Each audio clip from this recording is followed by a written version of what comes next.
धरिला सायासे, देवतीही बळे धरिला सायासे, करुणिया नाश उपाधीचा, पूर्व पक्षी धातू धिक्कारिले जन, स्वये जनार्दन तेची झाले, तुका मने आसी नचले तातडी, अनुभव गोडी येईल कळो, पूर्व पक्षी धातू धिक्कारिले जन, स्वये जनार्दन तेची झाली, महायोग पीठे तटे भीमरत्याम, वरम पुंडरीकाय दातु मुनींद्रे, समागत्य तिष्ठं तमानंद कंदम, परब्रह्मलिंगम भजे पांडुरंगम, पांडुरंगा करू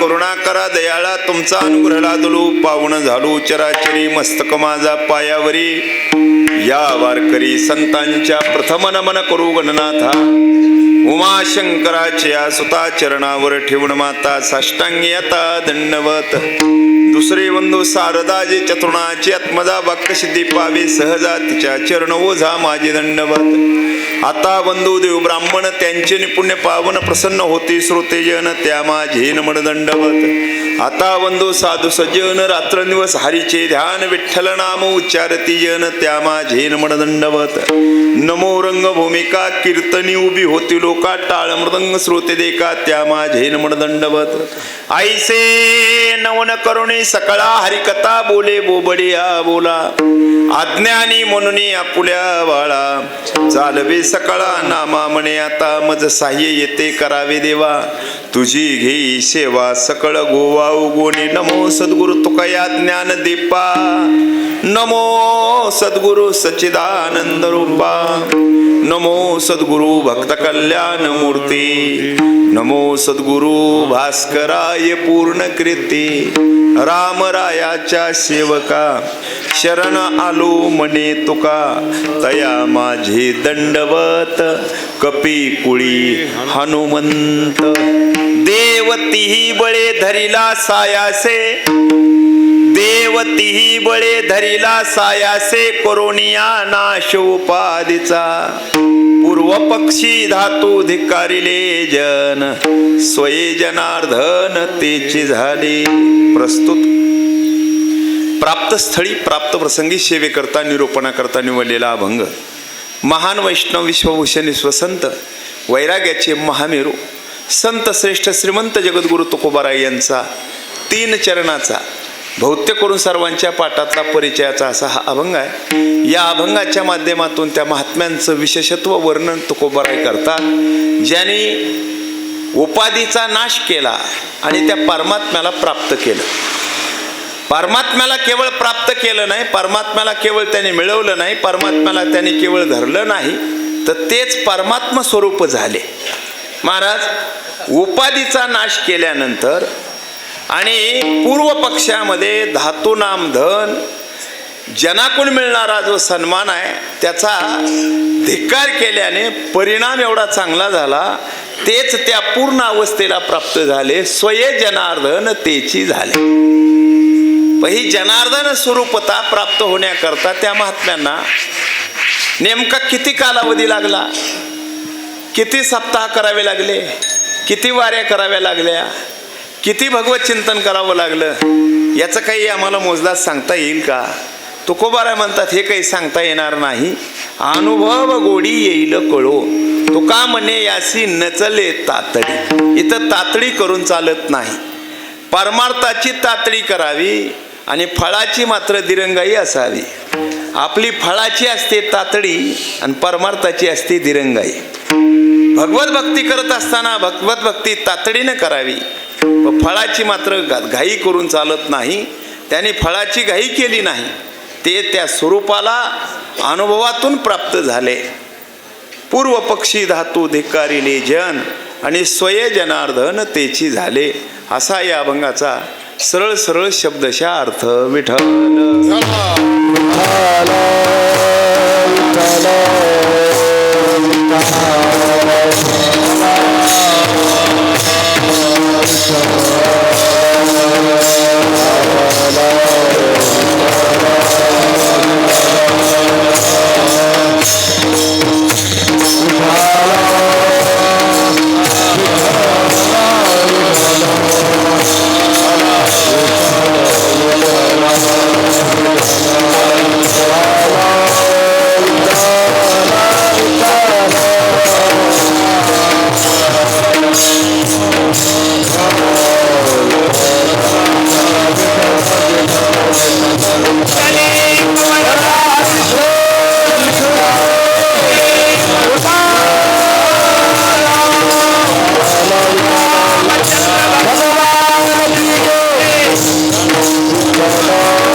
अभंगाचं यथार्थ चिंतन पाहण्याच्या अगोदर कीर्तनाच्या निमित्ताचा विचार करणं जरुरी आहे.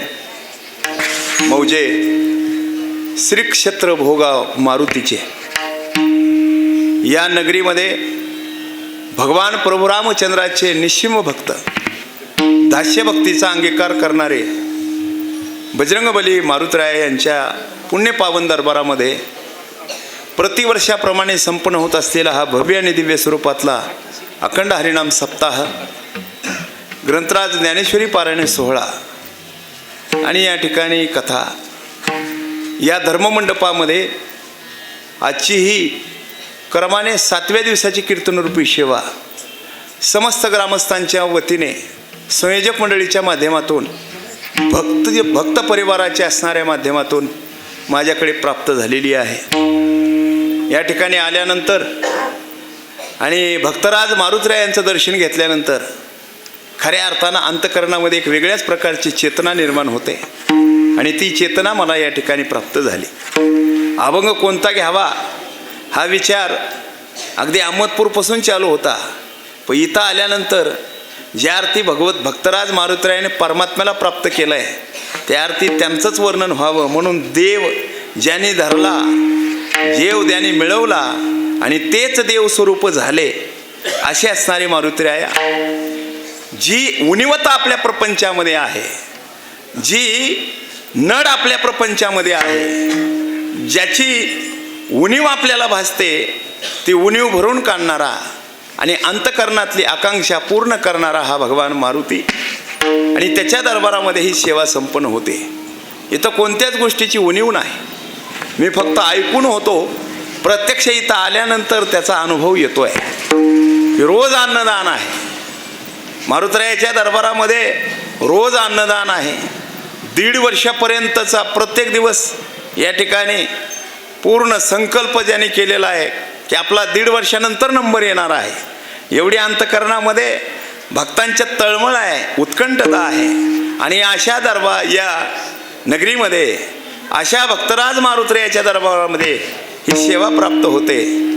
आल्यानंतर खऱ्या अर्थानं लगेच अनुभवही मिळाला. पहा, फुलाचे हार तर आम्हाला मिळतातच, परंतु ताकद ज्यानं वाढते असे हारही आम्हाला दिले जात आहेत. आणखी काय पाहिजे?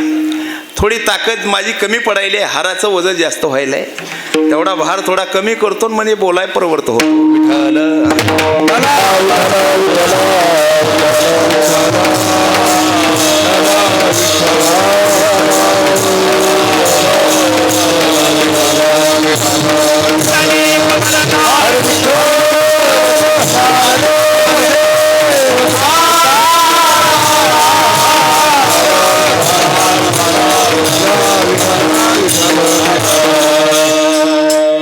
भाग्यवान आहोत तुम्ही आम्ही महाराज. भारतासारखा असणारा अध्यात्मप्रिय देश, ज्या देशाचं वर्णन करत असताना सर्व देवदेवता, संत महंत ऋषी मुनी ज्या देशामध्ये असणारे अवतार घेतात, अशा या पवित्र आणि पावन पुण्यभूमीमध्ये तुमचा आमचा जन्म झालाय. किती आम्ही भाग्यवान आहोत. संत एकनाथ महाराजांची ओवी प्रत्येकाला पाठ आहे. भरतखंड नरदेह प्राप्ती हे तो परमभाग्याची संपत्ती. या खंडामध्ये, या भारतामध्ये देश या जन्म व्हावा. पुन्हा आणखी एक वैभव आहे भारत, आणि त्यामध्ये महाराष्ट्रासारखं राज्य. उत्तर भारतामध्ये जर आपण गेलो तर उत्तर भारतातली भूमी ही देवभूमी म्हणून मानली आहे. पण दक्षिण भारताकडे आल्यानंतर मात्र दक्षिण भारताकडे मध्यावर असणारा आपला महाराष्ट्र, महाराष्ट्र हे राज्य संतांची भूमी म्हणून या ठिकाणी जगप्रसिद्ध आहे. ज्ञानोबराय ज्या राज्यामध्ये अवताराला आले, जगद्गुरु तुकोबरायांनी ज्या राज्यामध्ये अवतार घेतला, संत एकनाथ महाराज ज्या राज्यामध्ये विसावले, नामदेव महाराजांनी जन्म घेऊन या अध्यात्माचा आणि परमार्थाचा विशेष प्रसार आणि प्रचार ज्या राज्यातून केला, ते राज्य म्हणजे महाराष्ट्र आहे. त्या महाराष्ट्रातही आणखी एक विशेष आहे. मराठवाडा ही नगरी, मराठवाडा हा विभाग आद्यकवी मुकुंदराज स्वामींच्या पदस्पर्शानं पुनीत झालेला विभाग आहे. ज्ञानोबराय ज्या मुकुंदराजांचं दर्शन घेण्याकरता आले, मराठीचं लिखाण पहिलं ज्याने सुरू या ठिकाणी केलं ते मुकुंदराज स्वामी. अवधूत दत्तात्रयांच्या विचाराचा प्रसार आणि प्रचार ज्यांनी केला ते दासोपंत महाराज ज्या मराठवाड्यामध्ये अवताराला आले, तो मराठवाडा. आणि या मराठवाड्यामध्ये हा परभणी जिल्हा, परभणी जिल्ह्यामध्ये हा पालम तालुका, आणि पालम तालुक्यामधलं हे भोगाव नावाचं गाव आहे. आणि या गावामध्ये मारुतरायांचा हा दरबार आहे. आणि या ठिकाणी आपला जन्म आहे. या ठिकाणी आम्हाला येणं होत आहे, हे आमचंही परमभाग्य आहे. विचार जर करायचा झाला तर देवाचा विशेष उपकार आहे. तुम्ही म्हणाल काय उपकार त्या परमात्म्याचा? आमचे गुरुजी सातत्यानं सांगत असतात, उपकाराची जाणीव मनुष्याला असली पाहिजे. मग कुणाचा उपकार मानावा आणि कुणाच्या उपकाराचा सतत असणारा या ठिकाणी आठवण ठेवावा, याची जाणीव करून देत असताना महात्मे सांगत असतात, पहिला उपकार देवाचा मानावा, दुसरा उपकार संतांचा मानावा, तिसरा उपकार आईवडिलांचा मानावा, आणि चौथा उपकार काळाचा मानावा. या चौघाचं स्मरण केलंच पाहिजे. देवाचं स्मरण केलं पाहिजे, संतांचं स्मरण केलं पाहिजे, आईवडिलांचं स्मरण केलं पाहिजे, आणि काळाचंही स्मरण केलंच पाहिजे.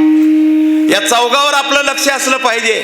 देवावर लक्ष असलं पाहिजे, संतावर लक्ष असलं पाहिजे, आईवडिलावर लक्ष असलं पाहिजे, आणि काळावर लक्ष असलं पाहिजे. तुम्ही म्हणाल महाराज यांच्यावर का लक्ष असलं पाहिजे? या चौघाचं आपल्यावर लक्ष आहे म्हणून आपलंही लक्ष त्यांच्यावर असलं पाहिजे.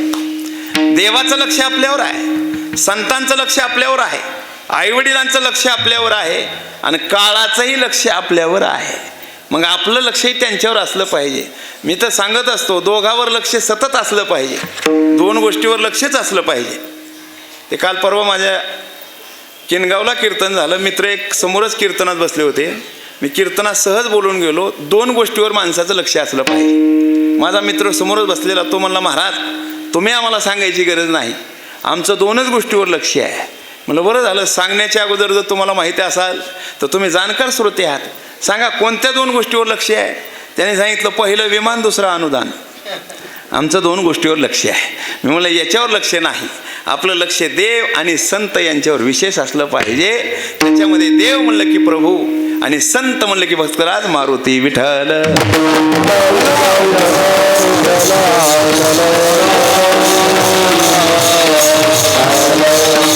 महाराज तुम्ही या चौघांचे उपकार सांगता, काय उपकार देवाचा? नाटामध्ये जगद्गुरु तुकोबाराने सांगितलं, देवाचा काय उपकार? जने हा जीव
दिला दान, दयाचे करीन चिंतन, जग जीवन नारायण, गायन गुण दयाचे, तयाचे करीन चिंतन, जगत जीवन नारायण गायन गुण तयाचे. सगळ्यात आवडता ठेवा जर कोणता असेल तो जीव आहे. पहा, वेळ बदलली की माणसाची आवड बदलते, स्थळ बदलले की माणसाची आवड बदलते, परिसर बदलला की माणसाची आवड बदलते, परिस्थिती बदलली की माणसाची आवड बदलते. पण एक बदल कधीच होत नाही, जीवाबद्दलची आवड कधीच कमी होत नाही. सगळ्यात माणसाला जर काय आवडत असेल तर आपला आपला जीव आवडतो. काळानुरूप, परिस्थितीनुरूप, स्थळानुरूप जर आपण बाहेर गावी गेलो तर आपल्याला आपलं गाव आवडतं. पण गावात जर विचारलं आपल्याला काय आवडतं तर आपला आपला वार्डच आवडतो. वार्डात विचारलं काय आवडतं तर आपली गल्लीच आवडते. गल्लीत विचारलं काय आवडतं तर आपलं घरच आवडतं. आणि घरात विचारलं काय आवडतं तर आपलं आपलंच आपल्याला आवडतं. पण आपल्यावर ज्यावेळेस आवड येऊन थांबते त्यावेळेस हे देह जरी आपल्याला आवडत असला तरी याच देहाला लागून असणारा अंगठा, अंगठ्याला झालेली जखम, तोच ग्रस्त दवाखान्यामध्ये जातो, सगळ्या तपासण्या केल्या जातात. डॉक्टर सांगतात हे पहा गँग्रीन नावाचा आजार दिसतोय, अंगठा कट करावा लागेल. आवड होती अंगठ्याबद्दल, पण डॉक्टरने सांगितले आजार वाढूनही वाटत असेल तर अंगठा कट करावा लागेल. ते म्हणले मुलाचा सल्ला घ्यायचा आहे, पत्नीला विचारायचं आहे, आईलाही सांगायचं आहे, भावाला सांगावं लागेल आणि नंतर निर्णय घेतो. तोपर्यंत काहीतरी उपचार, काहीतरी टॅबलेट, मलम, सायरप द्या. डॉक्टरने उपचार केला, ते मेडिसिन लिहून दिलं. 5-6 महिने तो ग्रस्त काही गेला नाही. अंगठ्याबद्दलची आवड होतीच, पण जखम कमी झाली नाही, वाढली. डॉक्टरकडे 6 महिन्यानंतर गेल्यानंतर सांगितलं उपचार. ते म्हणजे उपचारात मी काही करू शकत नाही, टॅबलेटही तुम्हाला सांगत होतो परिणाम करू शकणार नाही. आता अंगठ्यावर भागत नाही, आता घोट्यातून पाय काढावं लागेल. ते म्हणले का हो, घोट्यातून पाय काढला तर चालता कसं येईल? म्हणले तो विचार तुमच्या तुम्ही करा, आता उशीर करू नका. तरी 5-6 महिने गेले. पुन्हा म्हणला घोट्यातून काढा. ते म्हणले आता घोट्यातून भागत नाही, आता गुडघ्यातून काढावं लागेल. आणि आता जर काढला तर ठीक आहे, नाही तर तुम्ही वाचणार नाही. मग मात्र त्यानं निर्णय घेतला. तो म्हणला आता गुडघ्यातून काढू नका डॉक्टर साहेब, पाय मांडीतून काढा. पाय गेला तरी हरकत नाही, पाय जाण्यानं जर माझा जीव वाचणार असेल तर मी पाय त्यागण्याकरता तयार आहे. म्हणजे देहापेक्षाही आपल्याला काय आवडतो? जीव आवडतो. आणि असा आवडीचा जीव रूपी ठेवा देणारा कोण आहे तर तो देव आहे. म्हणून त्याचा पहिला उपकार आहे. बरं, याला जे काही लागतंय, ऐका, याला जे काही पूरक लागतंय ते पूरक जे लागतंय ते सगळं देणारा कोण आहे? देव आहे. तो वेळच्या वेळेला देतो. पहा, आमचे महाराज म्हणत असतात, तुकोबारायचे प्रमाण आपल्या सगळ्यांना पाठ आहे. महाराज म्हणतात का रे नाटवीसी कृपाळू देवासी, पोषितो जगासी एकला. अरे बाबा, त्याला का आठवत नाही? सगळ्या सृष्टीवरच्या जीवाचं पालन पोषण करण्याचं काम तो करतो. एवढंच नाही, आम्हाला उद्याची चिंता आहे. महाराज म्हणतात उद्याची चिंता करायची गरज नाही, नको खेद करू, कोणत्या गोष्टीचा आणि पती लक्ष्मीचा जाणतस. तो सगळं जाणून आहे. जे काही आपल्याला लागतं सगळं उपलब्ध. अहो जन्म घेण्याच्या अगोदर आम्हाला जे लागतं त्याची उपलब्धता ज्यानं करून ठेवली त्याचंच नाव आहे देव. विठ्ठल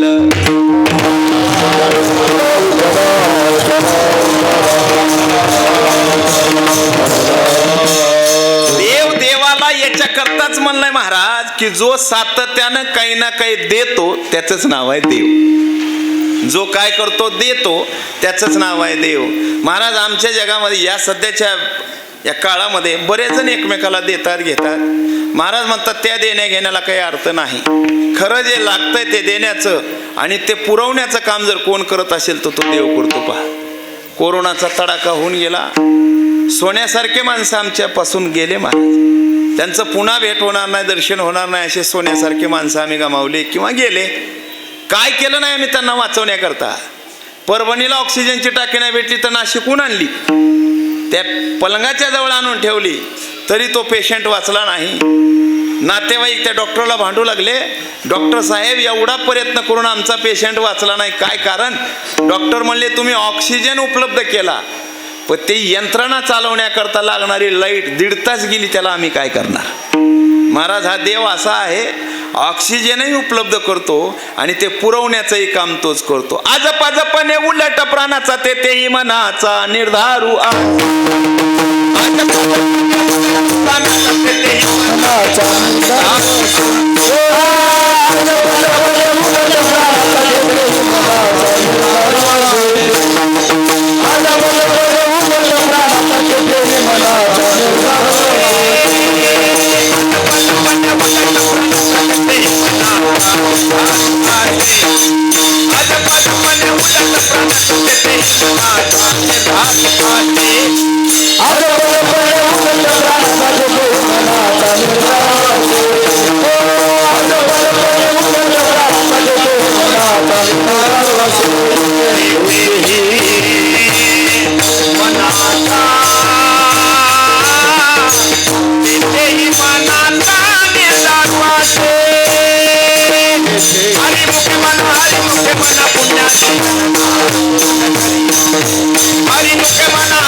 मनाचा निर्धारू असे किंवा ज्ञानदेव मौन जपमाळा अंतरी आणि धरोणी श्रीहरी जपे सदा.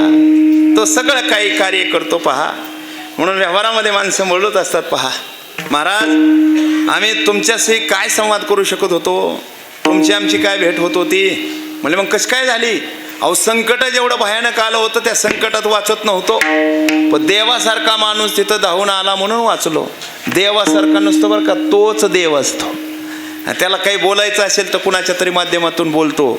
त्याला काही द्यायचं असेल तर कुणाच्या माध्यमातून देतो. त्याला काही सहकार्य करायचं असेल तर कुणाच्या माध्यमातून तो सहकार्य करतो. असा तोच परमात्मा आहे. देणाराही तोच आहे आणि नेणाराही तोच आहे. देता देवविता नेता नेवविता आणि देते याची सत्ता काय आहे. तोच देतो. कुणाच्या तरी निमित्तानं देत असतो. व्यवहारामध्ये फक्त चर्चा असते. त्यांच्यामुळं मिळालं. तो देवासारखा माणूस धावून आला. देवासारखा नाही तोच देव आहे. तोच काय आहे. देव आहे. आमचे गुरुजी सांगायचे गडगंज संपन्न व्यक्ती उणीव कोणतीच नाही. स्वतःच्या मालकीचा 5 कोटीचा बंगला, 4 मुलं कंपनीमध्ये चांगल्या सर्व्हिसला, प्रत्येक मुलाला 60 लाख 65 लाख पॅकेज आहे वर्षाला. सुनबाई नोकरदार आहेत, 35 लाखाचं पॅकेज, 4 सुना उचलताय. जावई बापू कंपनीचे मालक आहेत. 125 एकर ऊस आहे. 3000 कटे सोयाबीन झालंय. 900 कटे हरभरा झालाय. वाढवायचं असलं तर वाढवितो आणखी. बरं झालं आपल्या आवाक्यात असावा. एवढा गडगंज संपन्न व्यक्ती. उणीव नाहीच किंवा 10-15 टिपर आहेत, 5-25 JCB आहेत, 4-5 पोकलेन आहेत, 27-28 ट्रॅक्टर आहे. कुक्कुटपालन आहे, जर्सी गाईचा गोठा आहे, गिरी गाईचाही गोठा आहे. आणि असा गडगंज संपन्न व्यक्ती 5 कोटीच्या बंगल्यामध्ये, 35 लाखाच्या क्वाटवर, 25 लाखाच्या गादीवर, 3.5 लाखाच्या गालीच्यावर झोपलाय. पण झोपच लागेना. काय करावं, झोप लागत नाही. या अंगावून त्या अंगावर, त्या अंगावून या अंगावर होतोय. प्रयत्न करूनही झोप लागेना. मेडिकलमधून डायजिपाम नावाची गोळी आणली, ती खाल्ली तरी झोप लागेना. कंटेन्स बदललं, कंपोज नावाची गोळी आणली, ती खाल्ली, झोप लागेना. आता काय करावं. रात्रीच्या 10 वाजल्यापासून पहाटेच्या 4 वाजेपर्यंत मासा तळमळावा तसा तो तळमळतोय. महाराज शेवटी उठला बिचारा. आमचे गुरुजी म्हणत असतात, काही माणसं व्यवहारामध्ये श्रीमंत आहेत, प्रपंचामध्ये गडगंज आहेत, पण झोपीच्या बाबतीमध्ये दरिद्री आहेत. झोप लागत नाही त्यांना. आणि काही माणसं प्रपंचाच्या बाबतीमध्ये गरीब आहेत, व्यवहाराच्या बाबतीमध्ये ते दरिद्री आहेत, व झोपीच्या बाबतीत एवढे श्रीमंत आहेत. चालू कीर्तनात संधी सोडत नाहीत. आणखी काय पाहिजे. सहज झोपी जातात महाराज. कीर्तनात कथेमध्ये तर त्यांना सांगायची आणि तिला बोलवायची गरज नाही. कुणाला? झोपीला. सहज झोपी जातात, सहज. इथं तो बिचारा व्यवहारात श्रीमंत आहे, व झोपीच्या बाबतीमध्ये मात्र दरिद्री आहे. झोप लागेना. काय करावं. 4 वाजता उठला, दरवाजाच्या बाहेर आला. दारावर ते द्वारपाल उभेच होते, गेटमॅन उभे होते. ते विचारलं द्वारपालानं, साहेब 4 वाजलेत हो. मॉर्निंग वॉकला म्हणा होतं 5ला लोक निघतात, तुम्ही 4लाच निघालात. 1 तास अगोदर कसं काय. त्यावेळेस त्या गडगंज संपन्न श्रीमंत व्यक्तीनं त्या द्वारपालाला सांगितलं, काय करू रे, रात्रीच्या 10 वाजल्यापासून पहाटेचे 4 वाजलेत, झोपच लागेना. काय करू. कंटाळा आलाय त्या पलंगावर पडून पडून. जरा फेरफटका मारून येतो. मी काय सांगायलो, देणारा तोच आहे बरं का, देणारा तो आहे. फेरफटका मारून येतो म्हणून बाहेर पडला तो ग्रस्त श्रीमंत. पूर्वेच्या दिशेनं जाणाऱ्या रस्त्यानं चालता चालता चालता एक जुनं हनुमंतरायाचं मंदिर आहे. आणि त्या मंदिरामध्ये प्रवेश केला. त्या मंदिरात हनुमंतरायाचं दर्शन घेतलं. बाजूला प्रभू रामचंद्राचं मंदिर. त्या रामचंद्र प्रभूच्याही दर्शनाचा लाभ त्यानं घेतला.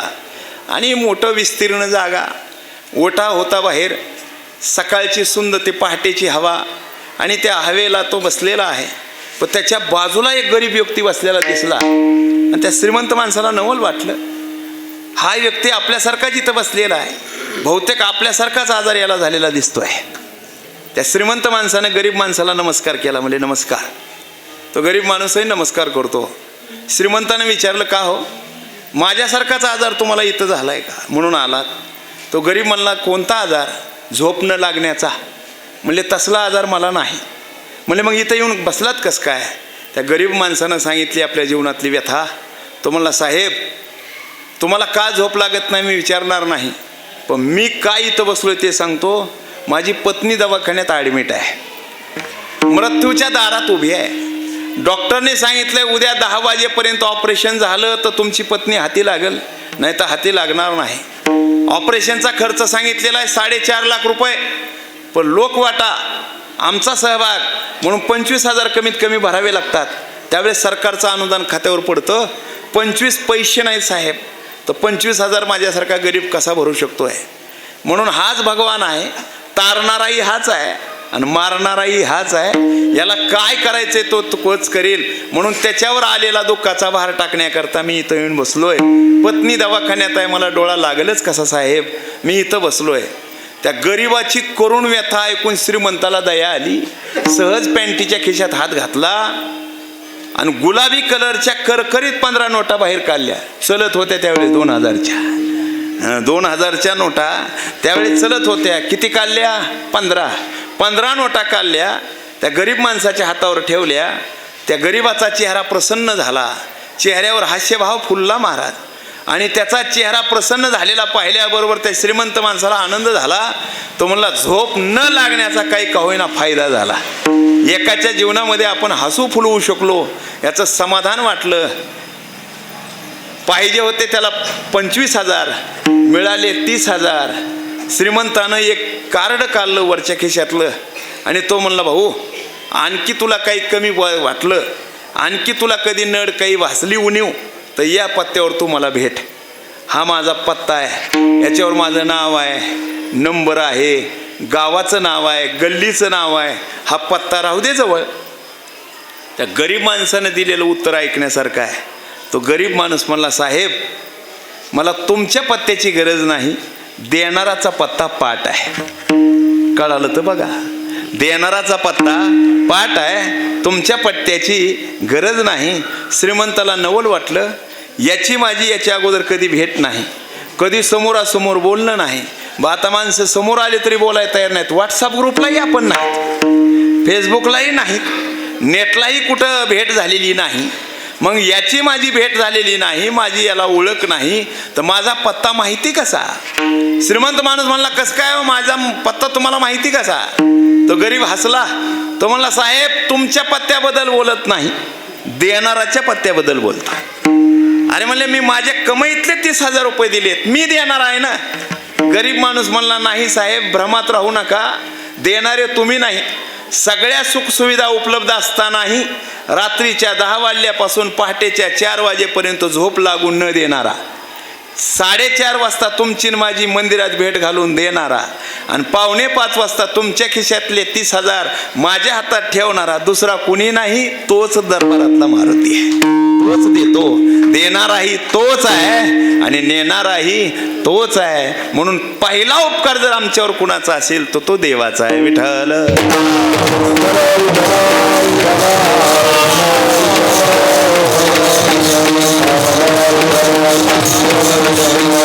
असा तो परमात्मा. दुसरा उपकार विचारात आपण घेतला तो म्हणजे संतांचा, त्या भक्तांचा. काय संतांचा उपकार? महाराज म्हणतात या जगतामध्ये तुम्हा आम्हाला जाग करण्याचं काम जर कोणी केलं असेल ते संतांनी केलेलं आहे. मज निरंतर जाग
जागा तुम्हा आम्हाला करण्याचं काम जर कोणी केलं असेल तर ते संतांनी केलंय. पहा तुम्ही म्हणाल महाराज याच्या अगोदर शास्त्राने जाग केलं ना.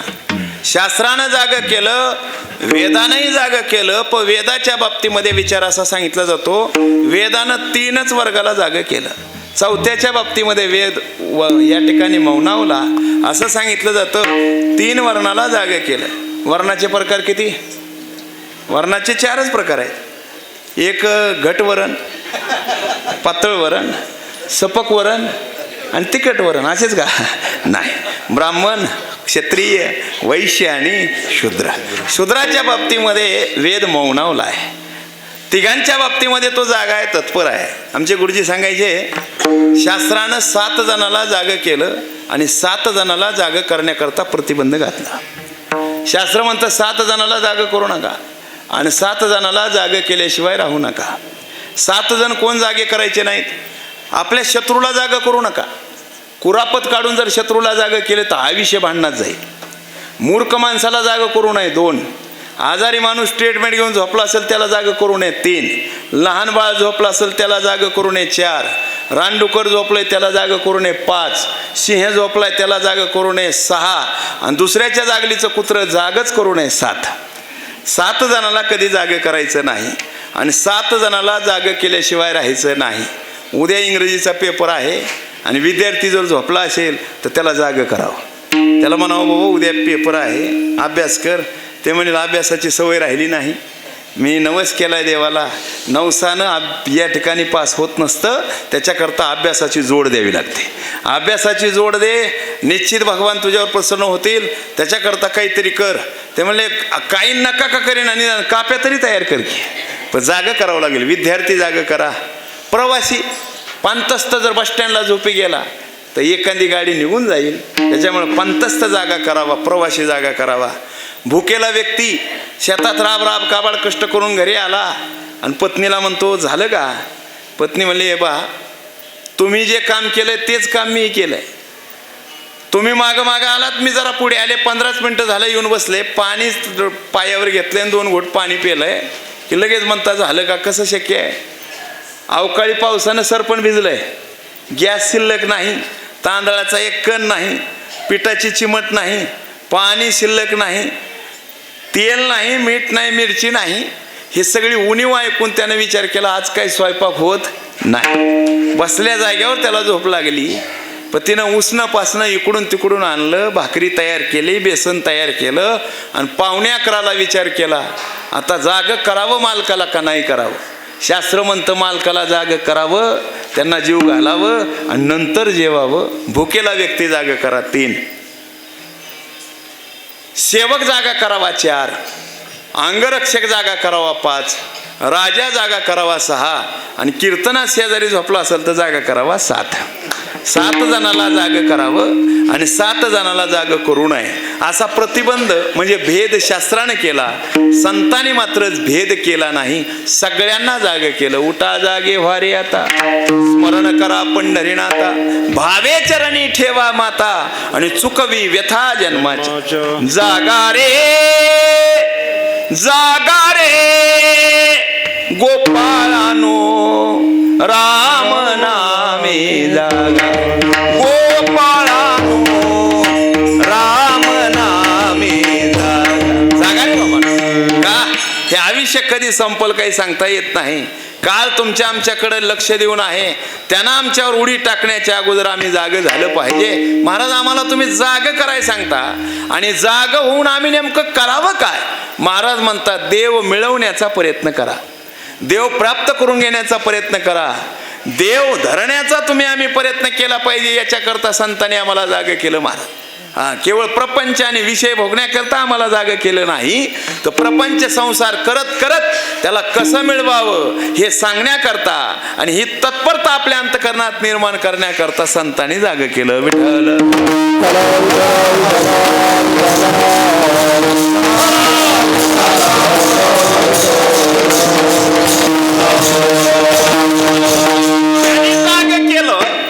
जाग करून नेमकं आम्हाला ते सांगतायत, पण त्याने तो मिळवला का? महाराज तेच सांगतायत, त्याने स्वतः तो परमात्मा मिळवला. त्याने तो स्वतः देव धरला. कसा धरला? त्याला मिळवलं आणि त्याला मिळवत असताना काय त्यागावं लागलं याचंच चिंतन तुकोबराय अभंगाच्या. देवती ही बाळ धरला सायास, देवती ही बाळ धरला सायास.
धरिला सायासे करोनिया नाश उपाधीचा.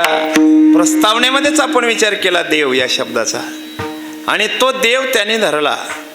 आम्हालाही तो देव धरायचा असेल तर आम्ही काय केलं पाहिजे याची विशेषता तुकोबराय या अभंगामध्ये सांगतायत. पहा, उपाधीचा नाश पहिल्यांदा करावा लागेल, त्याच्याशिवाय देव मिळवता येणार नाही. आता फक्त एक आहे, देव आहे कसा, देव मुळामध्ये आहे कसा याचाही विचार केला पाहिजे. कारण जे मिळवायचंय त्याची पूर्ण ओळख झाली पाहिजे, जे मिळवायचंय त्याचा पूर्ण परिचय झाला पाहिजे, जे मिळवायचंय ते अगोदर आपल्याला समजलं पाहिजे. काय बघा, साध्य ठरल्याशिवाय साधन निवडता येत नाही. साधन नुसतं निवडून आणि साधनामध्ये सक्रिय होऊन काही उपयोग नाही. साध्यच जर माहीत निवडलं नसेल तर साधनाचा उपयोग काय होईल का? साधन निवडलं, रेल्वेनं प्रवास करायचा आहे म्हणून स्टेशनवर गेलोत. रेल्वे स्टेशनच्या त्या गर्दीमध्ये तो प्रवासी या ठिकाणी उभारला. समोर 100 प्रवासी आहेत. सगळ्या प्रवाशांनी तिकीट काढलं. त्या ग्रस्ताचा नंबर आला. खिडकीतून ते 500 रुपये दिले. त्या तिकीट मास्तरनं विचारलं कुठलं द्यायचं. ते इकडं तिकडं बघितलं, म्हणलं हे विचारतात का? कुठलं द्यायचं म्हणजे द्या कुठलंही. ते म्हणले तुम्ही एक काम करा, अगोदर मानस उपचार तज्ज्ञाकडे जा, त्यांच्या गोळ्या अगोदर महिना दीड महिना घ्या, तुमच्या डोक्यावर झाला परिणाम. अहो, एक घरी ठरवायचं असतं अगोदर कुठं जायचं ते, नंतर यायचं असतं रेल्वे स्टेशनला, नंतर तिकीट काढायचं असतं आणि नंतर प्रवास करायचा असतो. नुसता रेल्वेचा प्रवास करायचा म्हणून रेल्वे स्टेशनला येऊन चालत नाही. कुठं जायचं हे अगोदर कळालं पाहिजे. साधन नुसतं मिळून काय उपयोग आहे? साधनामध्ये सक्रिय असून काय उपयोग आहे? आदरणीय आमच्या भागामध्ये गुरुनाम गुरु फार मोठं असणारे कीर्तनकार वक्ते होऊन गेले. तुमच्याही कानावर त्यांचं नाव असेल. आदरणीय भारत महाराज बरुरे. हां वा हां वा भारत महाराज बरुरे ते गोड दृष्टांत सांगायचे. आम्ही त्यांची कीर्तनं लहानपणी ऐकलेली आहेत. त्याने सांगावं की धावपटूच्या घरामध्ये चोर शिरला. साधन सक्रिय आहे पण साध्य जर नसेल माहिती तर त्या साधनाचा काही उपयोग होत नाही. त्याने गमतीनं दृष्टांत सांगावा की धावपटू जसा पहिलवान असतो तसा धावपटू, पळण्यामध्ये तरबेज, धावण्यामध्ये ते तरबेज असणारे धावपटू. आणि त्या धावपटूच्या घरामध्ये चोर शिरला. त्यानं ते कपाट तोडलं. कपाटातला तो चोर कपाही त्यानं तोडला आणि सगळे दागदागिने अलंकार भांडे चांदीचे ते पैसा अडका सगळा या ठिकाणी त्यानं ते घेतला. त्याचं ते गाठोडं त्यात बांधलं त्या चोरानं आणि चोरानं उडी मारली घराच्या बाहेर. धावपटूच्या ते लक्षात आलं. चोर पुढे पळू लागला, माग तो घर मालक धावपटू पळू लागला. बराच असणारा दोघांचा पाठलाग एकमेकाचा चालू झाला.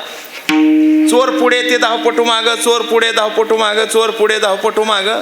त्या धावपटूने विचार केला महाराष्ट्राच्या वतीनं मी धावलो ऑलिम्पिकमध्ये, मला गोल्ड मेडल मिळालं, तिथं पहिला नंबर माझा आला आणि हा चोर मला चॅलेंज देतोय, मला आव्हान करतोय, माझ्या पुढे पळायला आहे. अहो त्याचं ते साधन सक्रिय झालं आणि धावण्यामध्ये तरबेज असणारा धावपटू चोराचा पाठला करता करता करता चोराला टाकलं माग आणि तो धावपटू गेला पुढे. बघू नका आणखी वापस आला नाही. आता त्याचं साध्य कुठं होतं? चोराच्या जवळ. पण तो साध्य न कळल्याचा परिणाम साधनात सक्रिय असून काय उपयोग आहे का? नाही. तसं साधन आपणाला मिळालंय मनुष्य देह, पण साध्य काय आहे? देव प्राप्ती. हे साध्य या मनुष्य देहाचं आहे. आणि हे जर नाही ठरवता आलं, हे जर नाही कळालं तर तुकोबाराय म्हणतात नाही तरी गेला जन्म.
साधन, देव मिळवण्याचं साधन हा मनुष्य देह आहे.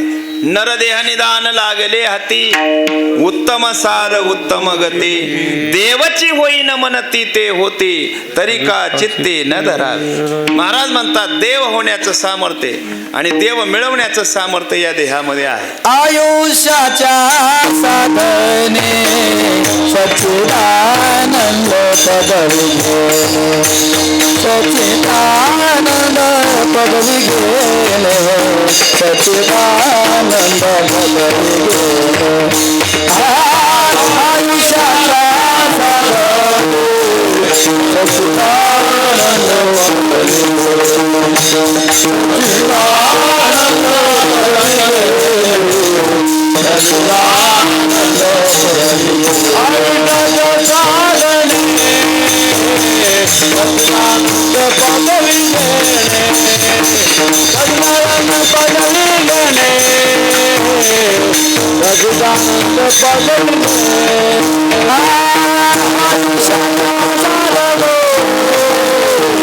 सच्चिदानंद पदवी गेले, सच्चिदानंद पदवी गेले, सच्चिदानंद पदवी गेले.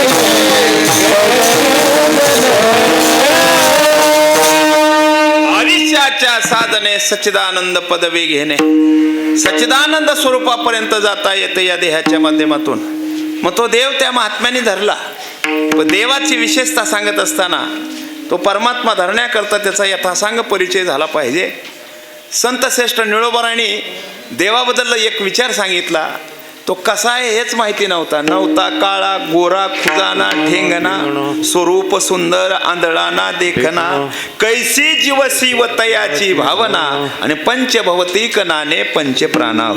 कबीरजी याच्यावरच प्रकाश टाकतात. रंग नाही रूप नाही नाही वर्ण छाया निराकार निर्गुण निराकार निर्गुण तू ही रघुराय मै गुलाम मै गुलाम मै गुलाम तेरा. काळा होता का गोरा होता, खुजा होता का उंच होता, कुरूप होता का स्वस्वरूपान होता, आंधळा होता का धडका होता, काय माहिती नव्हतं महाराज. तो आता माहितीच नाही म्हणल्यानंतर त्याचा परिचय कसा काय असतं पहा. व्यक्तिमत्व आपल्या जवळ आलंय, पण त्या व्यक्तिमत्वाचा जर परिचय नसेल तर कधी कधी त्या व्यक्तिमत्वाचा तिरस्कार होऊ शकतो. परिचयच नसेल तर त्या व्यक्तिमत्वाचा काय होऊ शकतो, तिरस्कार होऊ शकतो. म्हणून परिचय फार महत्त्वाचा आहे. महाराज तुम्ही देव धरला म्हणता, त्या महात्म्याने देव प्राप्त केला म्हणता, त्या देवाचा आम्हाला परिचय आणखी खरा झाला नाही. त्या देवाचा यथासांग असणारी ओळख आम्हाला झाली नाही. ओळख फार महत्त्वाची असते, परिचय फार महत्त्वाचा असतो. 1941ची घटना आहे. दिल्लीहून निघालेली ट्रेन, ज्या डब्यामध्ये महात्मा गांधी प्रवास करत आहेत, नेमकं त्या डब्यातल्या ज्या कॅबिनमध्ये ते बसले त्या कॅबिनमध्ये कुणी नाही. साहजिकच आहे माणसाचा स्वभाव. त्या बेंचवर महात्मा गांधींनी पाय वर केले, खिडकीला डोकं टेकलं आणि दिली लांबून. लागला डोळा. दिल्लीच्या पुढच्या स्टेशनला गाडी येऊन थांबल्याबरोबर 100 तरुणाचं टोळकं त्याच डब्यामध्ये शिरलं. त्याच्यातला एक मोरक्या तरुण समोर आला आणि गांधीजीला त्यानं उठवलं. हो उठा, जनरल डब्यानं प्रवास करताय, लांबवून दिले, झोपलात खुशाल. अहो इथं पाय टाकाय जागा भेटत नाही एवढी गर्दी होते या रेल्वेत. गांधीजी खडबडून जागे झाले. म्हणले भाऊ दिल्लीहून निघालो त्यावेळेस या कॅबिनमध्ये कुणी नव्हतं, आता आलात तुम्ही तर बसा. पण त्या तरुणाला का गांधीजीचा राग आला काही माहिती नाही. एका कोपऱ्यानं गांधीजींना लुटू लागला आणि एका हातानं आपल्या मित्रांना बसवू लागला. 5 व्यक्ती बसण्याची क्षमता त्या बेंचवर, त्या सीटवर 6 मित्र बसवले तरी कोपरा मारणं चालूच आहे. शेवटी गांधीजी खाली बसले. ते म्हणले तुम्ही वर बसा, मी खाली बसतो. पुढच्या स्टेशनला गाडी गेली. आणखी काही 5-50 तरुण त्याच डब्यामध्ये शिरले. अहो 150-200 तरुण झाले त्या डब्यात. गांधीजींना नवल वाटलं. दिल्लीहून निघालो त्यावेळेस याच्यात कुणीच नव्हतं. आता जशी जशी वाराणसी जवळ येली आहे तशी तशी गर्दी वाढायली आहे. गांधीजींनी त्याच तरुणाला विचारलं, का हो भाऊ एक विचारू का?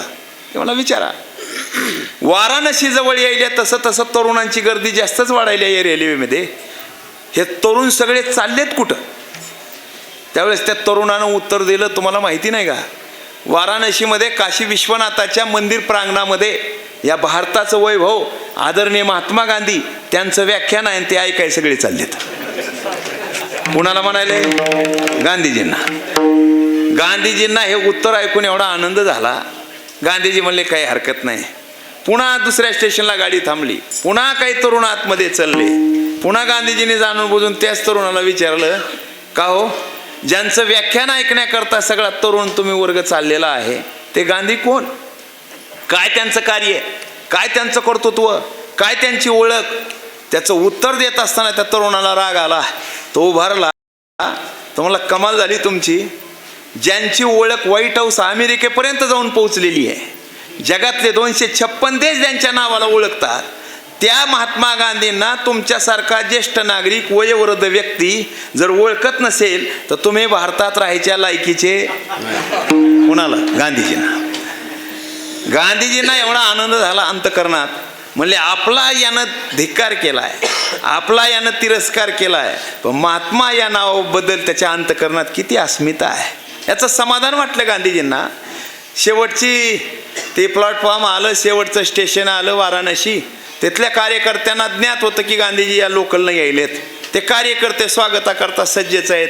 गांधीजींनी पाय स्टेशनवर टाकल्याबरोबर कार्यकर्ते धावत आले. महात्मा गांधीजीच्या नावाचा जय जयकार सुरू झाला. ज्या तरुणानं डब्यामध्ये अपमान केला होता त्यानं ते दृश्य बघितलं. अरे ज्यांचा आपण अपमान केला, कोपऱ्यानं लोटून ज्यांना खाली बसवलं, ज्यांचं व्याख्यान ऐकाय आपण चाललो तेच आदरणीय महात्मा गांधी आहेत. महाराज हे त्याला कळालं, त्यानं विचार केला आपण इथून पळ काढलेला बरा. प्रत्येक डब्याला 4 दरवाजे असतात, या बाजूनं 2, या बाजूनं 2. मागल्या दरवाज्यानं त्यानं धूम ठोकली.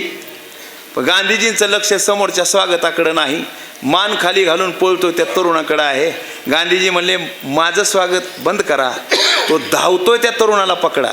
आणि त्यानं मनातल्या मनात विचार केला, या कार्यकर्त्याचे जर आपण हाती लागलो तर गोदावरी टाका एक हाडं ठेवायची नाही ती. त्याच्यामुळे ते घाबरलं होतं बा.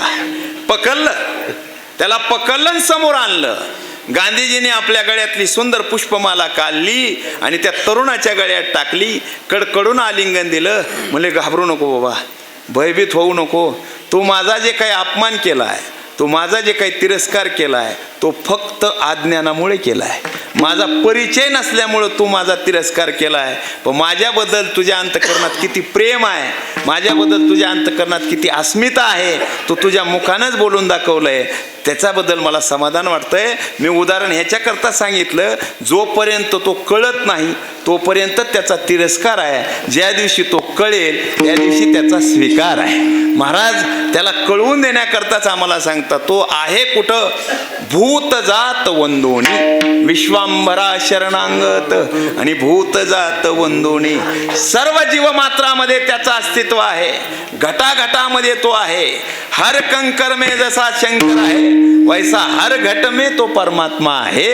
असा तो परमात्मा मिळवायचा असेल तर त्याच्याकरता काय करावं लागेल? त्याच्याकरता बळाचा वापर करावा लागेल. देवाला धरायचं हो, सामान्य व्यक्तीला धरायचं झालं तर शक्य नाही. ते म्हणतात महाराज शक्य नाही आमच्याच्यानं, त्या माणसाशी 2 हात करणं आमच्याच्यानं शक्य नाही, त्याला मिळवणं आमच्याच्यानं शक्य नाही. त्याला जर मिळवायचं असेल, सामान्य व्यवहारातल्या माणसाला धरणं शक्य नाही. आमच्यापेक्षा त्याची ताकद जास्त आहे, आमच्यापेक्षा त्याचं बल जास्त आहे, आमच्यापेक्षा त्याचा बुद्ध्यांक जास्त आहे. सामान्य माणसाला धरता येत नाही, मग देवाला धरणं एवढं सोपं आहे का? मग देवाला कसं धरावं? देवाला धरण्याकरता नेमक्या कोणत्या बळाचा वापर करावा? महाराज म्हणतात भाव या बळाचा वापर देवाला धरण्याकरता करावा लागेल. बाकीच्या बळानं धरता येणार नाही का? म्हणजे धरता येईल, पण तेवढं बळ पाहिजे. भीमानं धरलं, कोणत्या बळानं धरलं? भीमानं. कायिक बळ आहे भीमाकडं. भीमाकडं कोणतं बळ आहे?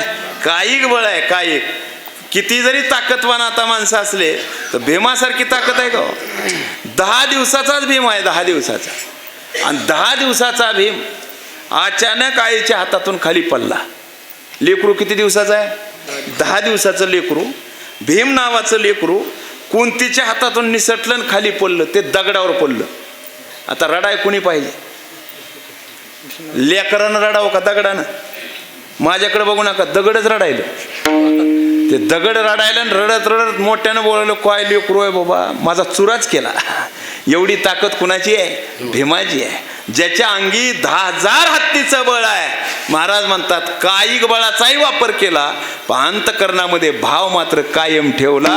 त्याचा परिणाम काय झाला? येवोनी गोपाळ राये तेथे. स्वतः परमात्मा पांडवांकडे. काय बघा, एका भक्ताला देवाकडे जावं लागलं. काही भक्ताकडे देव आला आणि काही भक्ताचा विचार स्वतःच देव झाले. 3 प्रकार पडतात. एक भक्त देवाकडे गेला, काही भक्ताकरता देवच त्यांच्याकडे आले आणि काही भक्त देवच झाले, असा विचार या अभंगामध्ये येतो. त्याच्यात पहिला प्रकार आहे सुदामदेव. सुदामदेवाकडे देव आला नाही, तर सुदामदेवच या ठिकाणी देवाकडे गेले. सुदामा ब्राह्मण दुःखी दरिद्रीला मुष्टीभर पोहे घेऊनी त्याची भेटी लागी गेला. शुद्ध भाव दे कोणिया गाव सोनियाचा दिला विठोबाचा धर्म जागो त्याचे चरणी लक्ष लागो. सुदामाला देवाकडे जावं लागलं. पांडवांकडे स्वतःहून देव आले, विदुराकडे स्वतःहून देव आले आणि ज्ञानोबा तुकोबाराय मारुतराय स्वतःच देव झाले. विठ्ठल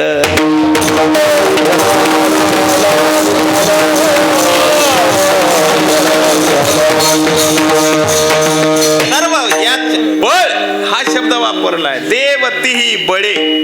बळाचा विचार करत असताना काही बळ सांगितलेत पहा. कायिक बळ,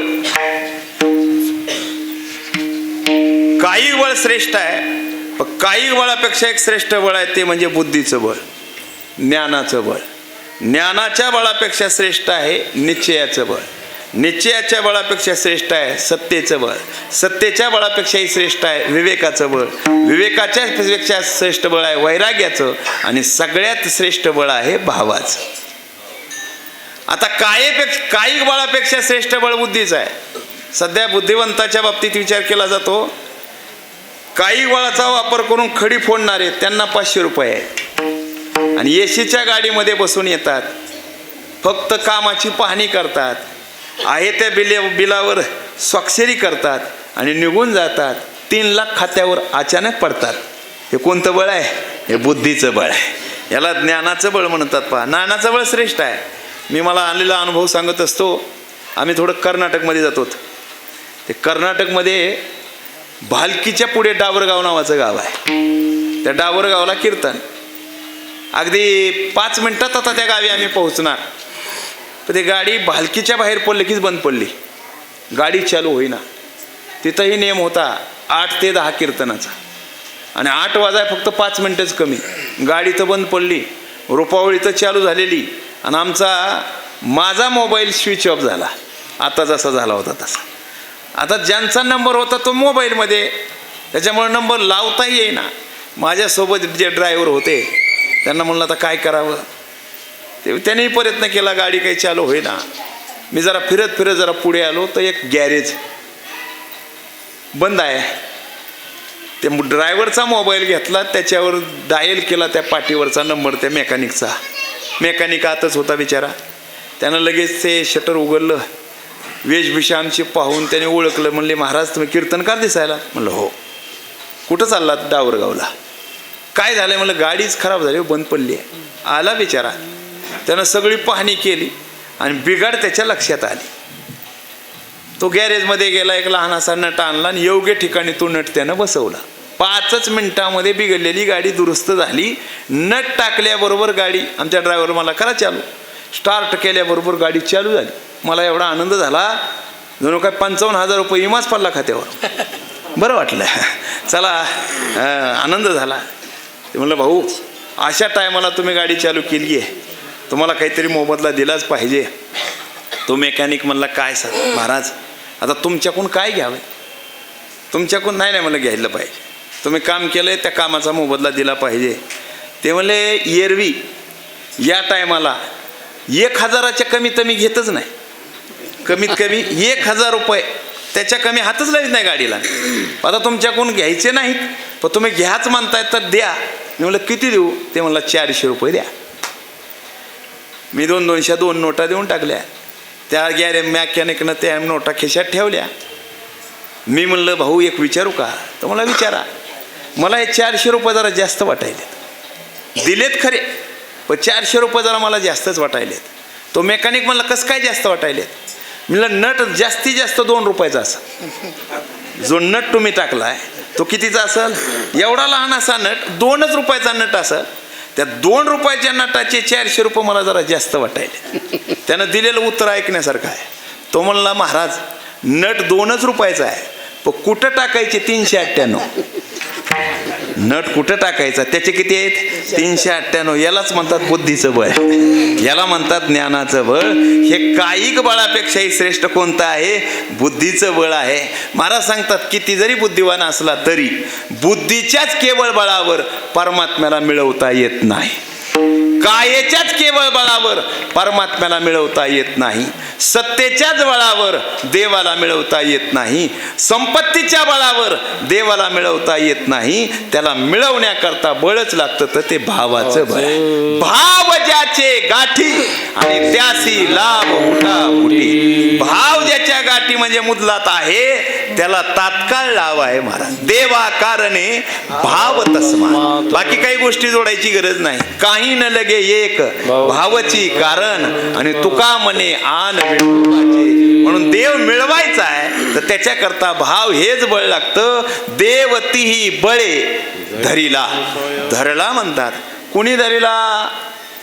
याचाही विचार करायचा झाला आता तर ते नामोल्लेख फक्त करून जाऊ. पहिल्यांदा रामायणामध्ये जर ज्यांना धरला असेल तर तो माझा मारुती आहे. मारुतरायानं देवाला धरलं पहा. भक्तिविजय ग्रंथामध्ये आमच्या गंगाखेडला जन्माला आलेल्या आणि नामदेव महाराजांच्या सानिध्यात ज्यांनी परमार्थ केला त्या जनाबाई त्यांनी परमात्म्याला धरलं. धरीला पंढरीचा चोर गळा बांधुनिया दूर. बिल्वमंगळ यांनी त्या परमात्म्याला धरलं आणि आरण भेंडीला जन्माला आलेले आणि कर्म प्रतिष्ठा सांभाळणारे सावता महाराज त्यांनी त्या परमात्म्याला धरलं. धन्य ज्याची माता धन्य ज्याचा पिता आणि 60वीला दाता त्रिलोक्याचा तिन्ही लोकाचा मालक ज्याने धरला ते महात्मे विठ्ठल.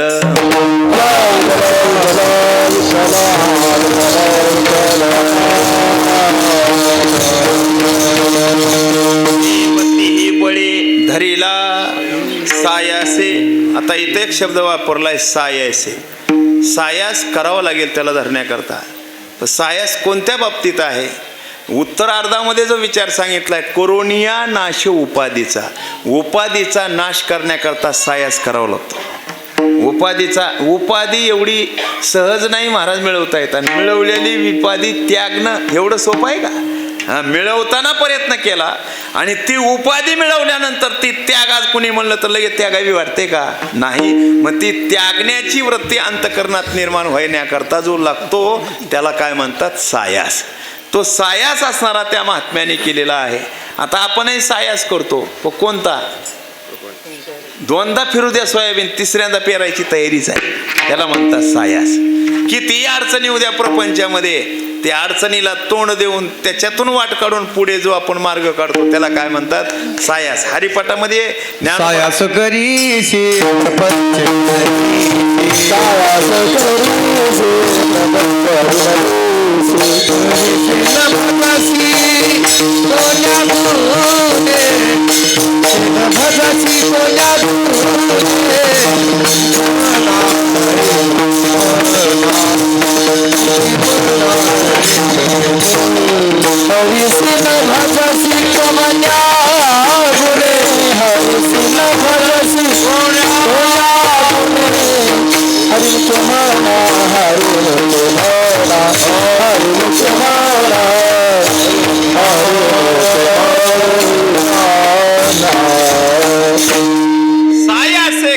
प्रपंच दिननिशी आणि हरिसीन भज शिकवण्या गुणे. सायास. तुकोबारांनी एक ठिकाणी सांगितलं सायासच करायचा असेल तर कशा करता करावा? देव जोडाव याच्याकरता सायास करावा. गंगाराम मवाळ नावाचे असणारे तुकोबारायचे टाळकरी नंतर झाले.